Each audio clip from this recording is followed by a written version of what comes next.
बहुत स्वागत करते हैं। हमारे उनके साथ आए हुए भाई पूर्व पार्षद पप्पू लाडो जी, भाई हरिराम थापा जी और हमारे भाई सुखदेव शर्मा जी जो पूरे हैं, सभी साथी यहाँ पर पहुंचे हैं, उनका स्वागत है। भाजपा सरकार से हरियाणा में कोई साथ को लेकर पुरानी सब्जी मंडी में आयोजित कार्यक्रम में पहुंच रहे हैं। भूपेंद्र सिंह हुड्डा पहुंच रहे हैं, आप देख रहे हैं अभी मंच के नजदीक हमारे पूर्व प्रधान, हमारे प्रधान प्रदेश अभिनंदन स्वीकार करते भूपेंद्र सिंह हुड्डा, आप देख रहे हैं।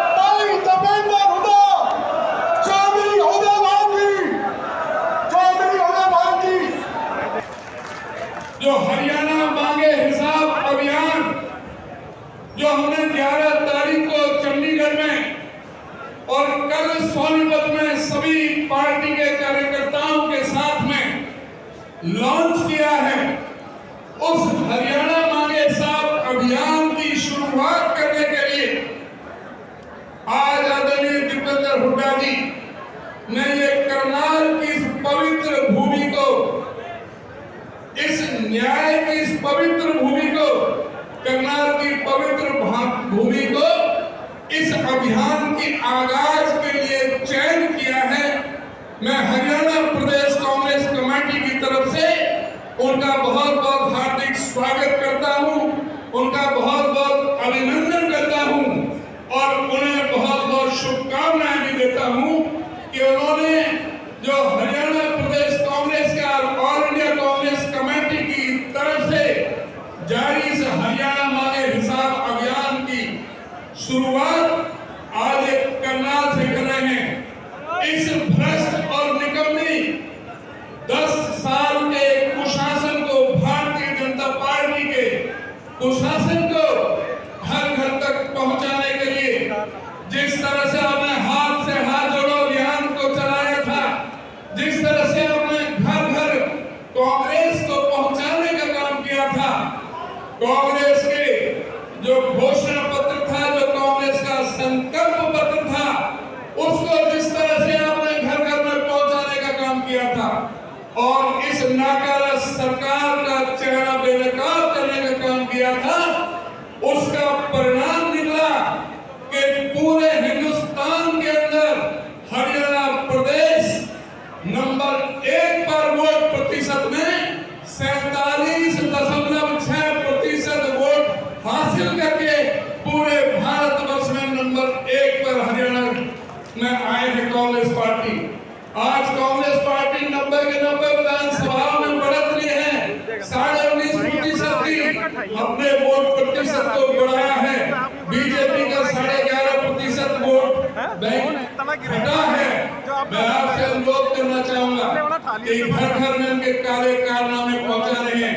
किस तरह से हरियाणा को बेरोजगारी की गर्त में सरकार ने धकेला है। आज हरियाणा प्रदेश 37.4% बेरोजगारी के चलते आज पूरे देश में बेरोजगारी में हरियाणा नंबर 1 इस सरकार ने कर रखा है। आज हरियाणा प्रदेश में किस तरह से युवाओं के साथ धोखा हो रहा है, किस तरह से स्टाफ सिलेक्शन कमीशन और पब्लिक सर्विस कमीशन के 30 से ज्यादा बार पर्चे लीक होने का काम हुआ है, किस तरह से हमारी इस अर्थव्यवस्था का बंटाधार कर दिया। 1966 से 2014 तक हरियाणा प्रदेश पर 70,000 करोड़ का कर्जा था। जब इनको सत्ता सौंपी थी तो 2014 में 70,000 करोड़ का कर्जा था, जो आज 6 गुना से भी ज्यादा बढ़कर 4.5 लाख करोड़ को पार कर गया। आज हरियाणा के अंदर कोई बच्चा अपने माँ के पेट से जन्म ले रहा है तो 1,62,300 रुपए का कर्जा लेकर के पैदा हो रहा है। आज हरियाणा में पूरी तरह से महंगाई चरम सीमा पर है, लॉ एंड ऑर्डर पूरी तरह से विफल हो चुका है। आज पूरे हरियाणा में डेली लगभग 5 हत्याएं प्रतिदिन हो रही हैं, 5 कम से कम बलात्कार डेली हो रहे हैं, प्रतिदिन 46 हमारी महिलाओं के साथ घटनाएं हो रही हैं। हमारे प्रदेश की कानून व्यवस्था ठप होकर के रह गई है। प्रतिदिन हमारे व्यापारियों को हमारे इस प्रदेश के अंदर धमकियां दी जा रही हैं, फिरौतियां ली जा रही हैं। न केवल जेल से उनको किया जाता, बल्कि विदेश में बैठ करके भी गुंडे लोगों का राज हरियाणा में चल रहा है। इन गुंडों को संरक्षण हरियाणा प्रदेश की सरकार दिए हुए है। इस सरकार ने जो गुंडा राज कायम किया हुआ है, जो कानून व्यवस्था ठप कर रखी है, इसको बहाल करने के लिए, इस कानून व्यवस्था को ठीक करने के लिए, दुरुस्त करने के लिए आपके पास समय है। इस सरकार को बेनकाब करने की जरूरत है।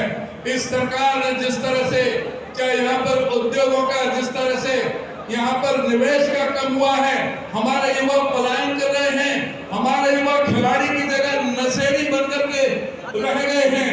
आज इस सरकार को उखाड़ फेंकने के लिए आपको संकल्प होना है।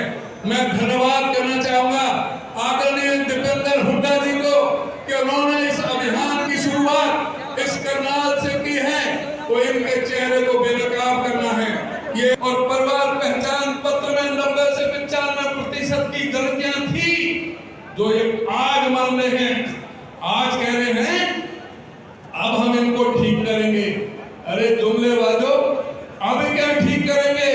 पहले माफी मांगो उस परिवार पहचान पत्र वालों से, उन गरीबों से जिनको परिवार पहचान पत्र को हथियार बना करके तुमने 9.5 लाख गरीबों के पीले राशन कार्ड काटने का महापाप किया था। अब माफी मांगो उन बुजुर्गों से जो अपने परिवार पहचान पत्र को हथियार बना करके उनकी पेंशन काटने का पाप किया था। आज आप कहते हैं कि हम 100 गज के प्लॉट देंगे। अरे बेशर्मो, माफी मांगो उन गरीब लोगों से जिनके गर्दन पर तुमने छुरी चलाई थी पहली कैबिनेट मीटिंग में, जो 100 गज की स्कीम को आपने रद्द करने का और एससी कमीशन को भंग करने का काम किया था। आज कह रहे हैं कि जो हुड्डा साहब ने 4 लाख प्लॉट मंजूर किए थे, 3 लाख 92,000 प्लॉट का पोजीशन दे दिए थे, 7-8 हजार रह रहे थे। अब आप नई स्कीम नहीं चला रहे, कह रहे कि इनको हम देंगे। अरे तुम क्या दोगे? ये कांग्रेस पार्टी की स्कीम थी और कांग्रेस पार्टी ही देगी। 7 लाख प्लॉट दिए जाने थे, 4 लाख दे दिए, 3 लाख प्लॉट और कांग्रेस पार्टी देगी। न केवल प्लॉट, 3.5 लाख रुपया खर्च करके 2 कमरे का मकान, लैट्रिन, बाथरूम, किचन, बिजली पानी का कनेक्शन दे करके कांग्रेस पार्टी गरीबों को देने का काम करेगी। कि वो इस प्रदेश कांग्रेस के इस मिशन को घर घर तक पहुंचाने के लिए उन्होंने संकल्प लिया है। इनके संकल्प के साथ आप सभी जुड़ करके, आप सबका सहयोग, समर्थन और आशीर्वाद से ये संकल्प घर घर तक पहुंचेगा और इस आपदाई सरकार को, इस भाजपा के कुशासन को उखाड़ फेंकने के लिए आने वाले समय में कांग्रेस का कम से कम 70+ सीटें जीता करके कांग्रेस पार्टी को, इस शासन को उखाड़ करके फेंकना है। इसी के